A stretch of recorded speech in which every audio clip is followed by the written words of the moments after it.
बिस्मिल्लाहिर्रहमानिर्रहीम। नाज़रीन, हर इतवार कोशिश ये होती है छुट्टी के दिन अवामी बात की जाए, अवामी बयानिए की बात की जाए, अवाम के दरमियान रहकर उनकी बात सुनी भी जाए, आप तक पहुंचाई भी जाए, उनके दर्द का कोई ना कोई दरमा किया जाए। अवाम के दरमियान मौजूद होते हैं। इस हफ्ते कुछ मुख्तलिफ करेंगे।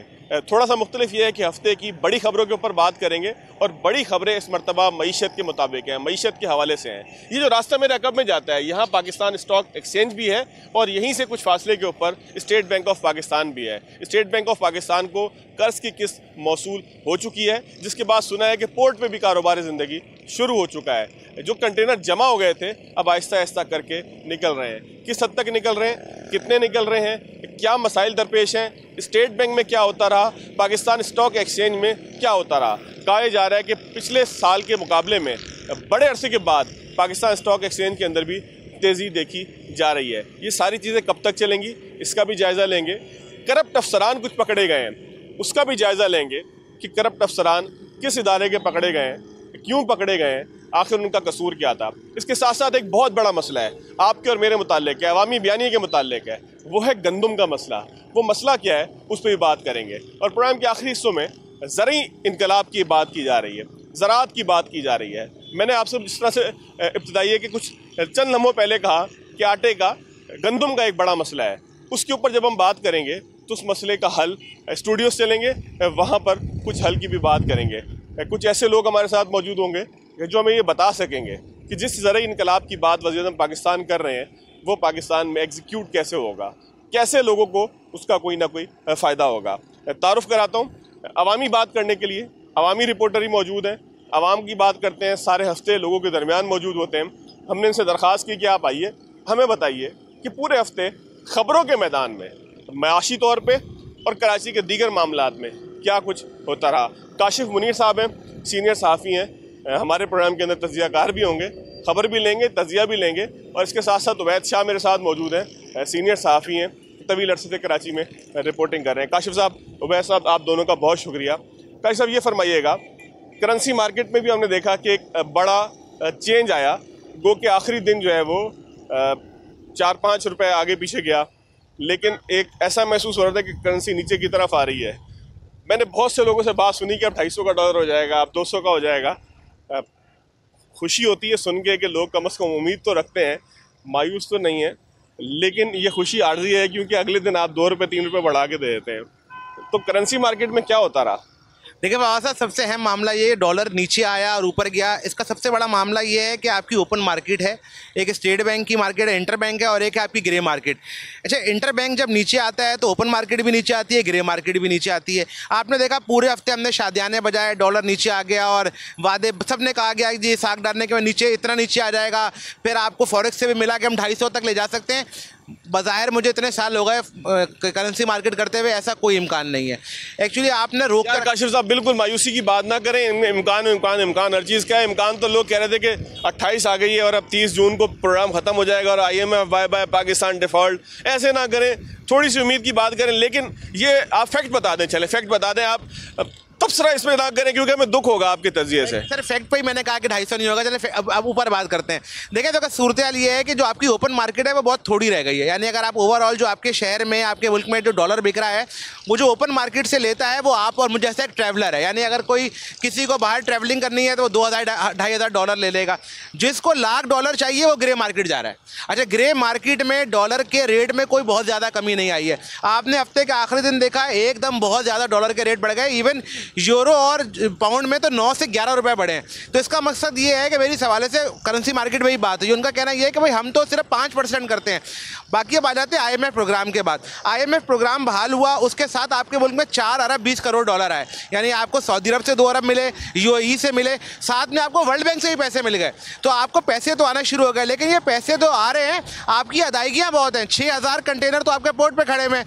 फिर जो आप बाहर से माल मंगा रहे हैं, ईरान से, दीगर जगह से, वो आप खाली पाक रुपये से पैसे नहीं देते हैं, वहाँ से हवाले से पैसा जाता है, वहाँ से ग्रे मार्केट से पैसा जाता है। तो जितना आप रोक के रखते हैं उस वक्त तक तो डॉलर नीचे आ जाता है।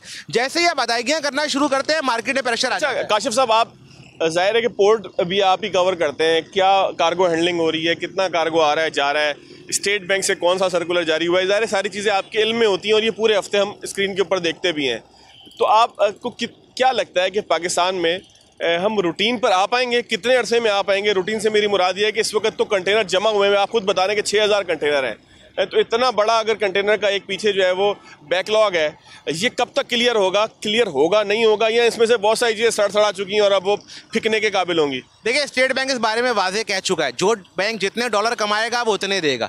तो जिसका मतलब ये है कि आपने निजी बैंकों को और मजबूत कर दिया, तो अब जितने डॉलर आएंगे उतने निकलेंगे। हाँ, ये ज़रूर हुआ है कि जब ये पैसे आए हैं तो कुछ मामला तो ईज हुए हैं, लेकिन आप इतनी बड़ी पैमाने पर अदायगियाँ नहीं कर सकते। अगर आपने $6000 की अदायगी कर दी, साथ में आपने अपनी बिजली चलाने के लिए आपको क्रूड ऑयल भी चाहिए, खाने के लिए आपको खाने का तेल चाहिए, ये अदायगियाँ करेंगे तो जितना पैसा आया ये सारा निकल जाएगा। तो मामला ऐसे ही रहेंगे कि जितनी अदायगियाँ आ रही हैं, जितने रेमिटेंसेज आ रहे हैं, क्योंकि रेमिटेंसेज भी गिर रहे हैं। आपके मुल्क में टेक्सटाइल सेक्टर में इस साल $2 अरब 80 करोड़ का नुकसान हुआ है। यानी जो आपके IMF के टोटल प्रोग्राम जितना है, एक साल के अंदर आपकी जो एक्सपोर्ट है वो इतनी गिरी है। तो आप इतनी उम्मीद लगाएं कि स्टेट बैंक भी उतनी ही अदायगी कर सकता है जितनी उसके पास पेमेंट आएगी। अच्छा, एक मुझे चीज़ और बताएं, फिर थोड़ा सा मैं उबैद शाह साहब की तरफ आता हूँ कि स्टॉक मार्केट में हमने देखा कि बड़ी तेज़ी एक आ रही थी। ये तेज़ी मसनूई होती है? क्या फैक्टर्स होते हैं कि ये एक ख़बर आने के बाद चलना शुरू हो जाती है? क्योंकि एक तरफ तो हम ये देखते हैं कि कंपनियां डीलिस्ट होने की तरफ जा रही हैं, दूसरी जानिब आप जो है वो रोज़ स्टॉक की खबर जब देते हैं तो आप बताते हैं कि मार्केट में तेज़ी आ गई, पहले दिन तो ऐसी तबाही आ गई कि उनको कारोबार रोकना पड़ा। क्या होता क्या है? देखिए, स्टॉक मार्केट में 45,000 की जो नफसियाती हद है वो 14 माह बाद अबूर हुई है। यानी आप ये समझ लें कि जो कॉन्फिडेंस है वो बहाल हुआ है सरमायाकारों का। लेकिन एक बहुत आसान सा सवाल है, जब मैं इनसे पूछता हूँ स्टॉक वालों से, वो कहते हैं भाई 22% शायद सूद है। अच्छा, 22% का मकसद ये है कि 3% काइबोर लगा लें। वो ये कहते हैं हम स्टॉक मार्केट में हर वक्त रिस्क में बैठे रहेंगे। बैंक में पैसे रखवाओ, 22% तो आपको सीधा सीधा जेब में आएगा। तो बहुत सारे सरमायाकारों ने पैसा डिपॉजिट करना शुरू कर दिया है, इसलिए पैसा जो है विड्रॉल हो रहा था। लेकिन अब सूरत ये है कि स्टॉक भी एक नशा है। आपको पता है, लोगों को एक आदत पड़ जाती है, लोग पैसा वापस लगा रहे हैं। सबसे बड़ी बात यह है कि इंटरनेशनल इन्वेस्टर जो हमारे यहाँ थे वो थोड़ा बहुत वापस आए। लेकिन किन किन सेक्टर में काशिफ साहब पैसा लग रहा है? देखिए, आप एनर्जी सेक्टर की बात करें, एनर्जी सेक्टर में पैसा आया है। बैंकिंग सेक्टर में सबसे ज़्यादा पैसा आ रहा है। अगर आप बैंकिंग सेक्टर देखें तो आपको उसको सबसे ज़्यादा रेट बढ़ते हुए नजर आएंगे। सबको पता है कि इस साल भी जो बैंक हैं वो रिकॉर्ड मुनाफा दिखाएंगे, और उन पर जो आप सुपर टैक्स लगाने के बाद भी अगर आप बैंकों से पूछें, आप बैंकों के पास जाएँ, उनको मुझ जैसे आप जैसे क्लाइंट की ज़रूरत नहीं है। वो कहते हैं गवर्नमेंट को उधार दो, 22% तो आपका सीधा सीधा खरा हो। ये तो मज़ा आ गया, बैंकों को मज़ा आ गया, और हमें जो है वो उस मज़े की तकलीफ उठाने पड़ेगी। उबैद शाह साहब, करप्ट अफसरान की बात आप, मैं देखता रहा कि आप खबर देते रहे, करप्ट अफसरान पकड़े गए, किस इदारे के थे, क्या हुआ था? एक इदारे ने दूसरे इदारे को पकड़ लिया। काशिफ साहब, कहीं ये जो आपने एयरपोर्ट की खबर दी थी कि इदारे आपस में गुत्थम गुत्था हो गया, ये उसका नतीजा तो नहीं निकल रहा है कि एक दूसरे को अब नीचा दिखाना है? नहीं सर, ये वैसा नहीं है, ये एक अलग मामला है, बहुत ज़माने से अलग मामला है। तो बस मैं इनसे सुनूंगा, अलग मामला क्या है जी? एक हफ्ता कबल कस्टम के 2 अफसरान लापता हो गए थे, तारिक महमूद, यावर अब्बास। उनके किस कैलिबर के अफसर हैं? निचली सतह के हैं या बड़ी सतह के हैं, ऊपर की सतह के अफसर हैं? असिस्टेंट डायरेक्टर हैं कस्टम इंटेलिजेंस के, उसमें एक शामिल थे, और एक कस्टम प्रिवेंटिव के एक आला अफसर हैं। दोनों के शोबे अलग हैं। रात 9 बजे लेकिन एक ही टाइम पर ये लापता हो गए थे। एक हफ्ता ये हो गया था। गुज़िश्ता रोज़ FIA क्राइम सर्कल ने उनको पेश किया है अदालत में, और उनके ऊपर जो है वो छालिया की स्मगलिंग और कराची के जो दाखिली रास्ते हैं, मौजको, सराब गोड और घग्गर पाटक, वहाँ से छालिया की स्मगलिंग के हवाले से मावनत करने, सहूलतकारी करने और जो इसमें छालिया माफिया है उनको सपोर्ट करने के इल्ज़ाम थे, संगीन इल्ज़ाम। और उसके साथ ही साथ कस्टम के जो 3 कलेक्टर हैं, एक साबिक भी मौजूद है, साबिक भी इसमें शामिल है, उस्मान बाजवा साहब हैं, आमिर थीम हैं, और उसके साथ साकिब सईद हैं। ये इनमें से 2 जो हैं वो कस्टम के साबिक कलेक्टर रहे हैं। उनके ऊपर भी तकरीबन 2023 में 13 करोड़, एक पे 12 करोड़ और एक पे 10 करोड़ रुपए लेने का इल्ज़ाम है। ये एक पूरी छालिया माफिया सामने आई है। इमरान सोनी का नाम भी इसमें आया है। सोनी ट्रेडर्स के मालिक हैं। शहर में जो छालिया की ख़रीदो फरोख्त होती है उस हवाले से उनका बड़ा नाम है।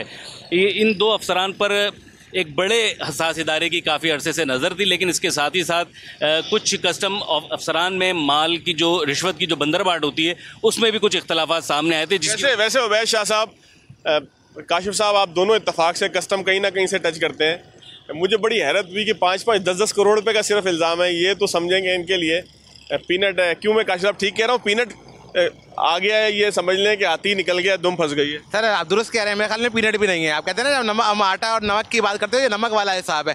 ये बहुत ज़्यादा मामला ऐसे ही हैं जो हम कस्टम की बीट करते हैं। हमें पता है शहर में एक छालिया का नेटवर्क है, सब जानते हैं। सिर्फ छालिया नहीं है, आपको स्मगल कपड़ा मिलता है, ईरान से अफगानिस्तान से आता है।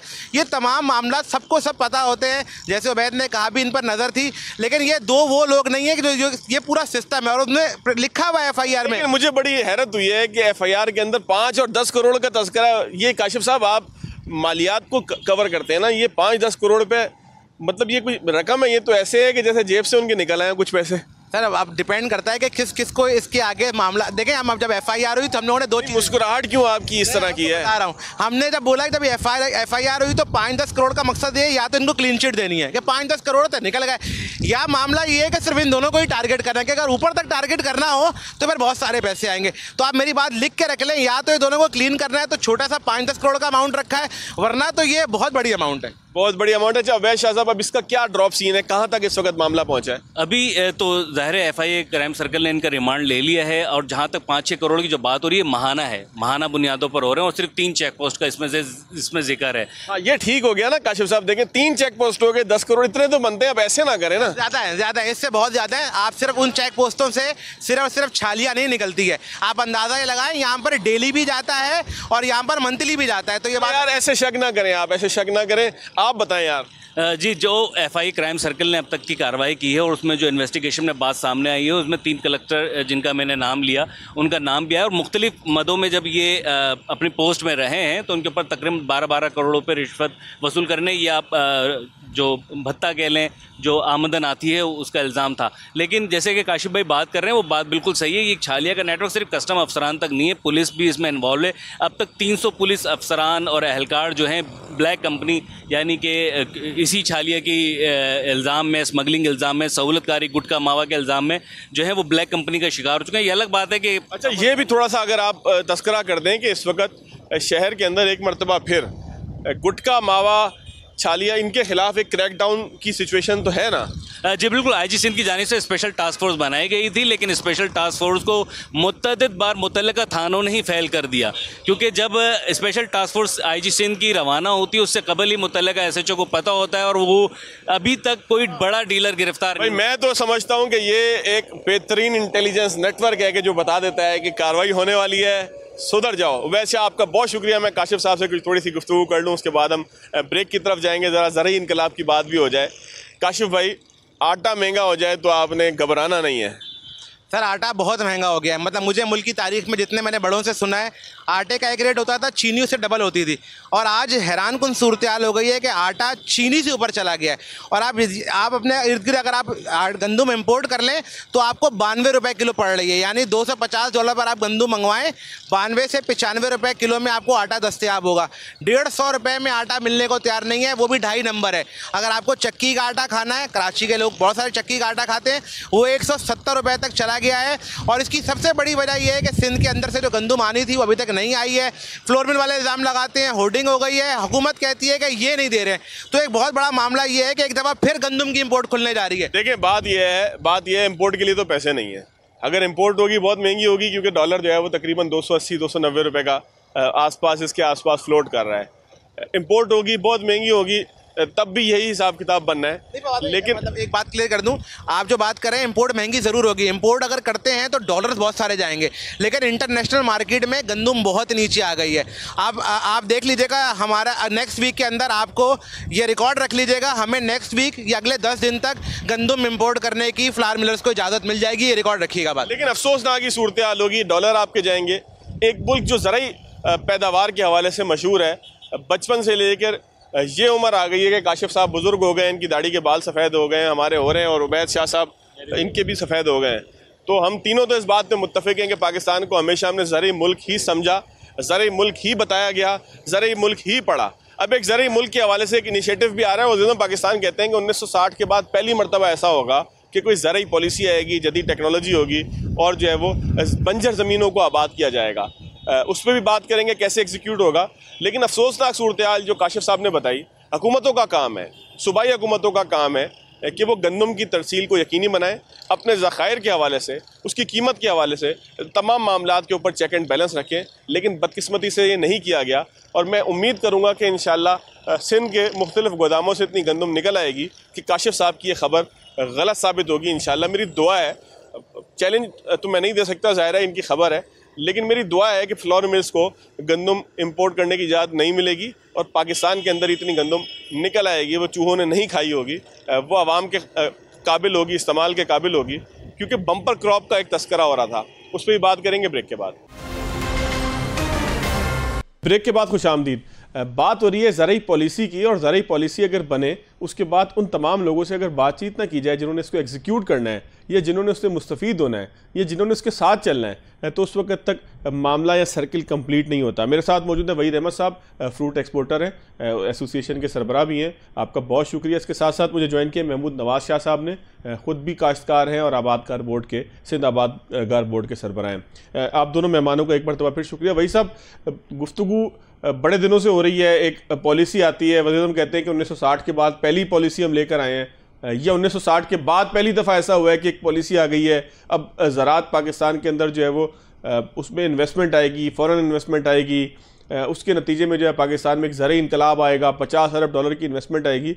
ये सारी बातें तकरीर की हद तक तो अच्छी लगती हैं, लेकिन आप समझते हैं कि इसका अमली तौर पर एग्जीक्यूशन कोई बन सकेगी? पाकिस्तान के अंदर जो चीज़ें बताई जा रही हैं कि टेक्नोलॉजी का इस्तेमाल होगा, सैटेलाइट के ज़रिए इमेजिंग होगी, किसान को बताया जाएगा कि आपने प्रोडक्शन कैसे बढ़ानी है, तो ग्राउंड रियलिटी असल में है क्या? देखिए जी, 20 साल से बातें हम सुन रहे हैं कि ये चीज़ें हो रही हैं, हर हुकूमत आती है तो ये बातें करती है, इसलिए कि एग्रीकल्चर एक ऐसी फील्ड है जहाँ पे आपको वोट का जो है ना बड़ा इम्पैक्ट पड़ता है। तो हर एक जो है ना इलेक्शन से पहले जो है ना सब बातें शुरू कर देते हैं एग्रीकल्चर को डेवलपमेंट। इस मुल्क में कोई भी हुकूमत है एग्रीकल्चर को तो इतना फोकस ही नहीं करती, क्योंकि लॉन्ग टर्म होती है हर चीज़ के, रिजल्ट उसके लॉन्ग टर्म आते हैं, तो वो समझते हैं जिस तरह डैम्स और एग्रीकल्चर को तवज्जो नहीं दी जाती। मैंने तो यही देखा है पाकिस्तान में कि जो एग्रीकल्चर को, ज़ाहिर बात है नीड है। अब तो आप देखें क्लाइमेट चेंज जो हो गया है, ग्लोबल वार्मिंग, जो क्लाइमेट चेंज पाकिस्तान का है, वो इम्पैक्ट अगर 2022 की बात मैं करूं, अपनी फील्ड के अंदर आम की फसल 50% कम, खजूर की 70%, इसी तरह केले की, फिर टमाटर और प्याज की फसल 80% जो हमने इंपोर्ट किया पाकिस्तान में। हम तो ज़राई मुल्क कहते हैं, मुझे तो नहीं लगता, मेरे ख्याल से शायद हम 30 साल पहले ज़राई मुल्क थे, अब तो नहीं रहे हम। जो चीज़ें आज मैं एग्रीकल्चर में देख रहा हूँ, जिस तरह मौसम बदल रहा है, हमने अपनी ट्रेडिशनली वही प्रैक्टिस हम कर रहे हैं, उसको हमने बदला नहीं है। अगर हुकूमत ने ये स्टेप लिया तो मैं तो इसको वेलकम करता हूँ, अगर वो करें तो अच्छी बात है। मगर बात ये कि प्राइम मिनिस्टर अगस्त के बाद तो वो भी चले जाएंगे, हमारे जो जनरल है वो भी, अगर मेरा ख्याल से 2 साल कुछ ऐसा रह गया तो बात ये कि कैसे लॉन्ग टर्म। मैं हमेशा एक बात करता हूँ, कोई हुकूमत हो, पॉलिसी जो पाकिस्तान के लिए फ़ायदेमंद हो वो लॉन्ग टर्म चलना चाहिए। कोई भी हुकूमत आए, वो ख़ासकर एग्रीकल्चर की। मुल्क के अंदर अगर आपके पास एग्रीकल्चर सरप्लस होगा तो आपकी जीत है, वरना जिस तरह के हालात दुनिया में आ रहे हैं क्लाइमेट चेंज के, पाकिस्तान के ऊपर अगर आपको मैंने 22 का दिया, मगर इस चीज़ को मैं कहूँगा 2013 से जो शुरू हुआ है फ्लड आना पाकिस्तान में, और आते ही जा रहे हैं। अभी आप देखो हमारे पड़ोसी मुल्क इंडिया के अंदर, वहाँ भी फ्लड कितने आ रहे हैं। अभी भी सुना है कि दिल्ली आज के दिन तक, इस वक्त तक जो है वो पानी से भरा हुआ है। देखें जी, पहले हम कह रहे थे जी वीट बहुत हो गई, बड़ी हो गई, अभी हम वीट इंपोर्ट करने लगे। अब पहले भी हमने कहा है कि शुगर को एक्सपोर्ट की परमिशन नहीं दे, आप कह रहे हैं जी शुगर की प्राइस से कहाँ चलेगी। कोई यहाँ, मैं एक ही बात करूँगा, हम पाकिस्तान को कोई ओन नहीं करता, बस यही देखते हैं कि हम हमारी जेब में क्या आ रहा है, बस यहाँ ही तक है। अगर हम ऐसा कौम, मैं सबकी बात करता हूँ, बिजनेसमैन, ग्रोअर हो गया या ब्यूरोक्रेट हो गया या हुकूमत के लोग हो गए, हर बंदे की बात करता हूँ, इस पाकिस्तान को ओन नहीं किया, इसलिए 75 साल में ये हाल हो गया। आज देखें हमारा पड़ोसी मुल्क चांद पे जा रहा है, हम तो ज़मीन पे नहीं, हम तो ज़मीन के अंदर चले गए। बिल्कुल ऐसे, मैं तो यही कहूँगा। मगर एग्रीकल्चर हमारी जो ज़रूरत है, लॉन्ग टर्म बने, अच्छी बात है। अगर इसके अंदर हमारे साथ भी शेयर और स्टेक होल्डरों के साथ क्या इनकी प्लानिंग है, ये तो बातें हम ही करते हैं कि सैटेलाइट से देख लें, हील को बेटर करते हैं, करेंगे कैसे? पाकिस्तान के जितनी भी डिपार्टमेंट है रिसर्च के, वो उनको लग गया जंग। बिल्कुल, और रिसर्च तो वो कर ही नहीं रहे ना। तो ये अगर आप यूनिवर्सिटीज़ की बात करें, आप तो खुद एकेडमिया के साथ काम करने के हमेशा हम ही रहे हैं, बच्चों को ट्रेन करने के उनके, आपको लगता है कि जो हम यूनिवर्सिटीज़ में पढ़ा रहे हैं वो इस काबिल है कि वो जो आप पॉलिसी बना रहे हैं उसका साथ दे सके कि हमने जो है वो सैटेलाइट से इमेजेस लेने हैं, रियल टाइम में किसान को अपडेट करना है, ये करना है, हाइब्रिड बीज लाने हैं या अच्छे बीज लेके आने हैं, ये आपको लगता है कि हमारी एकेडमी उसका साथ दे पाएगी? देखें, करिकुलम आपको बदलना होगा। हम बातें ये 5-6 साल से कह रहे हैं हर यूनिवर्सिटी एग्रीकल्चर की वो एडवांस्ड पढ़ाएं। यहाँ पे मैं आपको एग्जांपल दूँ, आज से 8-9 साल पहले मैं टंडो जाम यूनिवर्सिटी गया तो मैंने उनको वाइस चांसलर साहब के साथ हमारी all Pakistan food exporter association का एक MOU हुआ, तो मैंने उनको कहा कि मुझे आप प्लांट तो दिखाएं जो बच्चों को आप ट्रेनिंग देते हैं। जब मैं वहाँ गया, प्लांट देखा, पता नहीं 85 या 90 का था। मैंने उनसे ये सवाल किया कि ये प्लांट में बच्चे क्या सीखेंगे, अगर मेरे ही आके काम करेंगे तो ये तो कर ही नहीं सकेंगे। देखें, जब बच्चे निकलते हैं तो आप, अभी मैं अपनी मिसाल दूं, हमारी कंपनीज में लोग आते हैं, जॉब करते हैं, 3-4 साल के बाद मुझे बड़ी खुशी होती है, वो इंटरनेशनली फिर अप्लाई भी करते हैं। काफ़ी लोग बड़ी बड़ी मल्टीनेशनल कंपनीज में गए, तो यूनिवर्सिटी से कुछ सीखा ही नहीं उन्होंने, वो तो आके फिर इंडस्ट्री से सीख रहे हैं। 1985 का प्लांट पढ़ रहे होते हैं कि जो जिसको दफन हुए कहीं अरसा हो गया। मैं जरा शाह साहब को भी गुफ्तगू में शामिल करूं। शाह साहब, चैलेंजेस एक्सपोर्ट के लेवल पर तो आ रहे हैं कि जाहिर है कि उनको उस क्वालिटी का फ्रूट नहीं मिलता, उस क्वालिटी की चीज़ें नहीं मिलती, एकेडमी से उस क्वालिटी के लोग नहीं मिलते, पाकिस्तान के अंदर एक्सपोर्ट करने के लिए उतना ज़्यादा मटेरियल नहीं मिलता। अभी थोड़ी देर पहले हमारी बल्कि प्रोग्राम से पहले बात हो रही थी कि पल्प के ऊपर जो है वो बहुत सारे टैक्सेस लगने के बाद उनको प्रॉब्लम्स आ रही हैं। ग्रोअर को कितना फ़ायदा होगा उस सारी पॉलिसी से कि जो बयान हुई और PM साहब ने भी और आर्मी चीफ साहब ने भी जिसको इनिशिएट किया? जी, आपका बहुत बहुत शुक्रिया।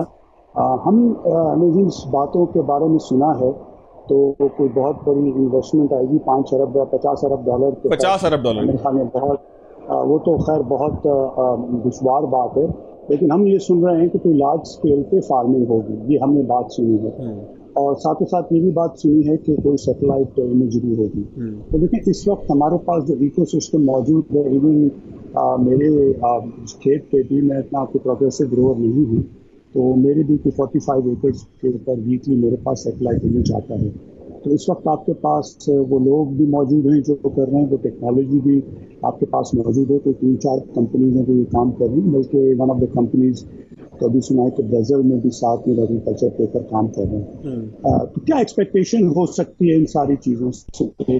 जो सरकार कह रही है उससे ज़रा हट के मैं आपको एक बात बता दूँ। देखिए, अगर हम मैकेनाइजेशन की बात कर रहे हैं तो हमारे पास जो फिगर स्टेटिस्टिक्स हैं वो ये हैं कि हमारे पास 0.5 हॉर्स पावर है पर हेक्टेयर, वेयर हिंदुस्तान में 1.5 है। दूसरे चाइना और US की बात हम नहीं करते, वो उससे भी ऊपर हैं। और जितनी मैकेनाइजेशन हमारे पास 0.5 भी ट्रैक्टर भी हैं, तो उनको भी अगर आप देखें तो वो 1970s और 80s के बाद तो उसके ऊपर टेक्नोलॉजी चेंज नहीं आई। साथ साथ आपको एक और एग्जांपल दे दूं कि अलधारा एक UAE की कंपनी थी जिसने आके रोज ग्रास जैसे स्टार्ट किया था, बहुत छोटे स्केल के ऊपर, इससे कंपैरेटिव वो कोई स्केल नहीं था, 300-400 एकड़ के ऊपर टंडो लहियार में कोई 20 साल पहले। तो आप देखें उसका ये इम्पैक्ट आया है कि अब वो तो चले गए हैं कि रोज ग्रास अभी हमारे पास से मार्जिनल सॉइल से एक्सपोर्ट होना शुरू हो गया है। So what we can expect is positively कि अगर ये सारी चीज़ें आती हैं तो इन सारी चीज़ों से कोई trickle down to other agriculture होगा। लेकिन ये कि इनकलाब आ जाएगा, आपका 98-99% of the agriculture will still be जो आपके मुतवस्सित और छोटे तबके के आपके आबादगार हैं उधर होंगे। तो इन चीज़ों के करने से तो अगर कोई इम्पैक्ट आएगा तो हमारी ये ज़रूर एक्सपेक्टेशन हो सकती है कि जब वो करें तो इन जगहों पे भी उसका इम्पैक्ट दूसरे एग्रीकल्चर के ऊपर पड़ेगा, तो ही हमारी ज़राअत के ऊपर बहुत ज़्यादा डिफरेंस आएगा। लेकिन महमूद साहब, गैप तो मौजूद है ना, ये इन तमाम चीज़ों की ज़रूरत तो है ना कि पाकिस्तान में जदीद तरीके भी हैं फार्मिंग के, जदीद बीज भी हैं, तो क्या हमारी सोसाइटी तैयार है इन तमाम चीज़ों को लेने के लिए? कहीं ऐसा तो नहीं होगा कि ग्रोअर क्या है, तो मैं तो 50 साल से 100 साल से अपने बाप दादा से सुनता आ रहा हूँ कि जी दरख्त को ऐसे जो है वो रखना है, ज़मीन को ऐसे रखना है, तो एक्सेप्टेबिलिटी है टेक्नोलॉजी को एक्सेप्ट करने की? देखिए, टेक्नोलॉजी की एक तो आपको डिफाइन करना पड़ेगा कि आप टेक्नोलॉजी से आपकी मुराद क्या है। आप स्मार्ट एग्रीकल्चर की बात कर रहे हैं, बहुत बड़ी बड़ी मशीनों की बात कर रहे हैं। जहाँ तक mindset of farmer and agriculture भी है तो he is changing all the time. वो अपने कमर्शियल इंटरेस्ट के लिए वेदर में भी वेदर को रिस्पॉन्स करने के लिए भी चेंजेस कर रहा होता है, फ्लड को रिस्पॉन्स करने के लिए भी चेंज करने की कोशिश कर रहा होता है। ये डिपेंड करता है कि दुनिया में आप कहीं भी डेवलपमेंट देखेंगे तो वो सरकार फार्मर के डोर स्टेप तक लेके गई है। अगर ये डोर स्टेप तक अवेलेबल होगी तो कोई भी कमर्शियल इंटरेस्ट के लिए चेंज लाएगा। अगर आपके पास ऐसा नहीं होगा कि सारे के सारे लोग करेंगे, हमेशा हर दुनिया में वो बिजनेस हो या क्या हो, एक बिजनेस टर्मिनोलॉजी है which is called as early adopters. वो जब आपको अर्ली अडॉप्टर्स नजर आएंगे, सक्सेसेस नजर आएंगे, तो लोग आपके पास वो चीज करना शुरू कर देंगे। मैं आपको एक और practical example laser land levellers का दे देता हूँ। कोई 15-20 साल पहले जब लेजर लैंड लेवलर्स आए थे तो इसी तरह की गुफ्तगू थी कि ये कैसे आएंगे और क्यों आएंगे। आज आप देहात में कहीं भी चले जाएं तो एक छोटे काश्तकार ने लेजर लेवलर रखा हुआ जहाँ से वो अपनी ज़मीन भी करता है, उसको रेंट के ऊपर भी मशीन को चलाता है और उससे करता है। And so is the example of combines, हालांकि वो बहुत पुराने हमारे पास हो गए हैं। तो इट्स नॉट ओनली के a company coming and doing it, लेकिन उसके लिए अगर पूरा इकोसिस्टम डेवलप होता है कि अगर ऐसा नहीं हो कि कोई नट खराब हो जाए तो वो दुरुस्त भी नहीं हो सके उस मशीनरी का, और what ever that technology is, वो चीज़ें अगर आपको अवेलेबल करके दी जाएंगी तो नेचुरली उसमें आएंगी। लेकिन यानी कि पोटेंशियल और एक्सेप्टेंस दोनों मौजूद है। महमूद साहब, अगर मैं आपकी बात समझूं तो पोटेंशियल भी मौजूद है, गैप भी मौजूद है और एक्सेप्टेंस भी मौजूद है। ऐसा नहीं है कि हम सोचें कि पूरी सोसाइटी किसी भी टेक्नोलॉजी को रद्द कर देगी। बिल्कुल वैसे ही जैसे हम कहते हैं कि पोलियो का ड्रॉप न लें, उससे जो है वो शायद हमारी कोई नस्ल जो है वो ख़राब हो जाएगी। एक ब्रेक लेते हैं, ब्रेक के बाद दोबारा आएंगे। तो एग्जीक्यूशन कैसे होगी, आगे की तरफ कैसे बढ़ा जाएगा? एक पॉलिसी तो आ जाती है, एक्सेप्टेंस का भी मामला जिस तरीके से शाह साहब ने फरमाया और जो वही साहब ने फरमाया कि ऐसा नहीं है कि एक्सेप्टेंस नहीं है, लोग अपने आप को मॉडिफाई करने के लिए तैयार हैं, लेकिन इसका प्लान क्या होगा? स्टेक होल्डर्स को अगर बिठाए बगैर हुकूमत कोई पॉलिसी लेकर आ जाएगी तो उस पर अमल कौन करेगा? ब्रेक के बाद बात करते हैं। ब्रेक के बाद खुशामदीद वही साहब, मैं आपसे शुरू करूंगा। हम कंक्लूड की तरफ जाएंगे, 8-10 मिनट ही हमारे पास। शाह साहब की तरफ भी मुझे जाना है। 2, 3, 4 आप ऐसे क्या स्टेप समझते हैं? देखें, जो कुछ हो गया, गवर्नमेंट जा रही है, पॉलिसी दे के जा रही है, दावा कर रही है कि बहुत बेहतर होगा। एक आप ये कह लें कि इंस्टीट्यूशन जो पाकिस्तान आर्मी का है वो भी इसके अंदर इन्वॉल्व हुआ है, फैसिलिटेशन भी बनेगी। हमने देखा FATF के मामले के अंदर भी जिस वक्त आर्मी इन्वॉल्व हुई थी तो चीज़ें थोड़ी सी बेहतर हो गई थी। ज़ाहिर है कि एक ट्रेनिंग का और एक अप्रोच का और एक सोच का मामला भी होता है। एक लम्हे को इसको हम पॉजिटिव लें कि पॉलिसी की सूरत में मौजूद होगा, फॉरेन इन्वेस्टमेंट के लिए भी रास्ता हम हमवार करेंगे, जो गल्फ़ कंट्रीज़ हैं उनको भी हम अपनी तरफ राग़िब करेंगे। इसको अगर हम सब अच्छे को एक्सेप्ट कर लें या एक्सपेक्ट कर लें, दोनों अगर हम चीज़ें सोच लें, तो आपको क्या लगता है कि अमली तौर पर 2, 3, 4 हुकूमत को आप काम करने क्या चाहिए? देखिए, मैं पहले ये कहूँगा, जब विल होती है तो 1000 वे बन जाता है। बात तो ये है। बात ये है कि जिस तरह हम हॉर्टिकल्चर की बात करते हैं, फ्रूट एंड वेजिटेबल की, हमने इसमें हॉर्टिकल्चर विजन भी बनाया, 10 साल का प्लान भी जो पिछली हुकूमत थी उनको भी दिया। उन्होंने शॉर्ट टर्म वाले तो काम कर लिए मगर लॉन्ग टर्म के कोई काम नहीं किए। यहाँ जो है हमारे मुल्क में लॉन्ग टर्म के कोई काम चाहता ही नहीं है। हमारे मुल्क में एडॉक बेसिस पे काम होते हैं, कोई लॉन्ग टर्म नहीं होते। तो हमें ये अपना एटीट्यूड को चेंज करना पड़ेगा। और दूसरी बात है कि जो एक्सेप्ट ना करें, उसका एक ही हमने हुकूमत को पहले भी मॉडल बताए थे कि हर डिस्ट्रिक्ट के अंदर आप एक मॉडल बना लें, 3-4 एकड़ के अंदर उसको सक्सेस करें, और अगर वो सक्सेस स्टोरी होगी तो हमारे मुल्क में भेड़ चाड़ है तो वो खुद ही अडॉप्ट हो जाएगी। तो बात है कि अगर एक मिसाल देता हूँ, अगर एक प्याज उगाने वाला कमा रहा 10,000 रुपये और जो मॉडर्न टेक्नोलॉजी में वो कमा रहा है 30,000 से 40,000 रुपये, तो क्यों नहीं आएगा चेंज? हमारे लोगों में चेंज इसी तरीके से आएगा। चेंज करना मुश्किल है मगर चेंज भी हो सकते हैं, इसलिए कि हम तो जब नाई अपने नहीं बदलते, एक ही से कटा रहे होते हैं, तो चेंज बड़ा मुश्किल है। मगर मैं ये समझता हूँ न्यू जनरेशन है, अभी आगे आ रही है, तो वो भी चेंज हो रही है, उनका भी जो माइंड सेट है वो भी चेंज है। तो एक्सपोर्ट के अंदर जो हम बात कर रहे हैं कि अगर हमारे पास फ्रूट बास्केट और वेजिटेबल की बास्केट बहुत छोटी है, अगर ये बढ़ जाती है जो हमने अपने विजन में बताया, तो हमारे एक्सपोर्ट जो मैं सिर्फ फ्रूट एंड वेजिटेबल की बात कर रहा हूँ, वैल्यू एडिड के समेत, जो आज $880 मिलियन की है, उसको हम आसानी से 10 सालों में 5 से 6 अरब डॉलर ले जा सकते हैं। कितनी बड़ी मार्केट है वही साहब जो इस वक्त ओपन है हमारे लिए, अगर हम प्रोडक्शन कर सकें? देखें, आज अगर इंटरनेशनली मैं बात करूं, 200 या $210 बिलियन की मार्केट है, सिर्फ फ्रेश की बात कर रहा हूँ, फ्रूट एंड वेजिटेबल की, और पाकिस्तान की 850 से 890 मिलियन की। तो हम तो 0.3839 देख रहे हैं, इतनी बड़ी मार्केट पड़ी। अच्छा, पॉपुलेशन बढ़ती जा रही है, हमारी भी बढ़ रही है, दुनिया की भी बढ़ रही है, तो खपत जो आने वाले दिनों में वो, और क्लाइमेट चेंज का सबसे बड़ा जो है ना वो चैलेंज है, पानी के साथ आज बारिशें देख रहे हैं, कल को आप देखेंगे पानी हमारे पास नहीं होगा। तो हमें ख़ासकर जो आज पूरे पाकिस्तान में फ्लड सिस्टम है उसका डिप इरिगेशन में स्प्रिंकल पे लेके आना पड़ेगा, वाटर मैनेजमेंट हमें करनी पड़ेगी, इसलिए कि वाटर स्ट्रेस जो है वो हमारा एक चैलेंज है। हम जो सीड्स इंपोर्ट कर रहे हैं $1 बिलियन के, हम जो है पाकिस्तान के अंदर ही हमारे जो रिसर्च के लोग हैं, इसको आप सब्ज़ी हो गए या फल, ज़्यादातर सब्जियों के जो बीज होते हैं वो सब इंपोर्ट हो रहे हैं। हम क्यों नहीं प्रोड्यूस कर रहे हैं? $1 बिलियन तो हम यहाँ पे खर्च कर देते हैं, फिर हम कहते हैं इंपोर्ट बिल हमारा बढ़ जाता है। तो इतने सालों से हमने क्या, आलू के हम बीज $35 से $40 मिलियन के हॉलैंड से इंपोर्ट कर रहे हैं, मिर्चों के, करेला के, किसी का नाम लें, सब इंपोर्ट हो रहे हैं।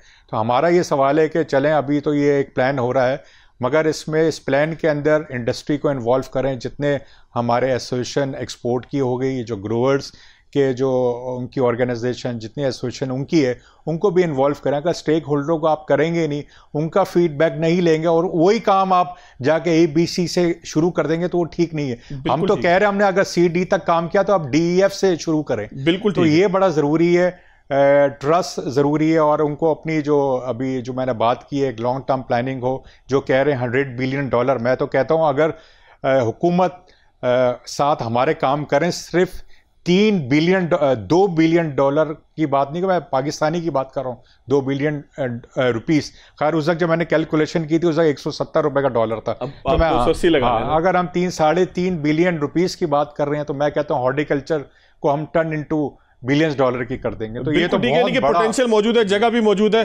महमूद साहब, आप क्या समझते हैं कि ग्रोअर के लिए क्या फैसिलिटी ऐसी होनी चाहिए कि वो उस पूरे विजन के ऊपर चल सके कि जो इस वक्त पेपर्स के अंदर मौजूद है? जी, आप जो कह रहे हैं कि पॉलिसी, मैं आपको एक बात कर दूं, मेरे ख्याल में तो कोई भी इस तरह की पॉलिसी इस वक्त नहीं है। पॉलिसी तो मैंडेट है प्रोविंसेस का 18th अमेंडमेंट के बाद ज़राअत का। अगर कोई फ़ायदा एग्रीकल्चरिस्ट को और फार्मिंग को इन जनरल पाकिस्तान में पड़ने लगा है अगर इस इनिशिएटिव से, तो मेरी नज़र में वो ये पड़ेगा कि अगर कोई कंपनी आके और ये काम करे जो हम नहीं कर रहे, जो हमारे यील्ड के गैप्स हैं उनको दूर करने में जो भी दुश्वारियां हैं वो दूर करने की कोशिश करे। वो एक जब तक एंड टू एंड बीज की बात हो गई, न्यूट्रिशनल मैनेजमेंट की बात है, उसको पेस्ट को कंट्रोल करने की बात है, और फिर pre and post harvest environment की भी बात है। इस वक्त ग्रोअर प्रोड्यूस करता है, लेकिन अगर आपके पास 13 मिलियन टन का फ्रूट और वेजिटेबल होगा, आपके पास कोल्ड स्टोर सिर्फ 900,000 टन के होंगे, तो वी डू नॉट एक्सपेक्ट कि आप बहुत अच्छी जगहों पे एक्सपोर्ट करेंगे। तो इन सारी चीज़ों को मद्देनज़र रखते हुए अगर कोई प्रैक्टिकल डूएबल स्टेप लिया जाएगा इन सारी चीज़ों को, तो फिर जाहिर सी बात है उसका इम्पैक्ट हमारे पास बहुत पॉजिटिव आएगा। एक आखिरी में बात कर दूं, देखिए दुनिया में इस वक्त जगहें ढूंढी जा रही हैं जहाँ पे प्रोडक्शन की जाए। FAO का कहना यह है कि 2050 तक जब तक ज़राअत में 40% तक इंक्रीज नहीं आएगी, तब तक हम दुनिया की जो फूड सिक्योरिटी के इश्यूज हैं वो हम दूर नहीं कर सकेंगे। उसकी बहुत सारी वजूहत हैं, वो हम चलें उसके ऊपर बात नहीं करते। Pakistan stands an golden opportunity here कि जहाँ पे हम जिस गिलास को आधा देख रहे हैं, अगर वो आधा गिलास हम भर लें तो ना सिर्फ पाकिस्तान की फूड सिक्योरिटी के इश्यूज, बल्कि हम दुनिया की पूरी ब्रेड बास्केट बन सकते हैं in different ways and means. बहुत शुक्रिया। महमूद नवाज शाह साहब मेरे साथ मौजूद थे, वहीद अहमद साहब मौजूद थे। कोशिश यही है गुफ्तगू उन्हीं मौज़ूआत के ऊपर की जाए कि जो मुल्क के लिए बेहतर हो, वरना तनकीद तो हर चीज़ के ऊपर हम बैठ के कर सकते हैं। मुल्क के सियासी मामलात, मुल्क के माशी मामलात, मुल्क के अवाम का जो बयानिया है उस तमाम को तो हम बार बार बात कर सकते हैं, लेकिन अगर कोशिश ये की जाए कि गुफ्तगू के अंदर कहीं ना कहीं एक ऐसा आंसर रखा जाए कि जो प्रोडक्टिव हो, जो कम से कम कुछ ऐसी तजावीज़ उन लोगों के सामने लेकर आ सके कि जिन्होंने फ़ैसले करने, अगर वो सुनना चाहें तो उनके लिए मवाद ज़रूर मौजूद हो। याद दीजिएगा। अल्लाह हाफ़िज़।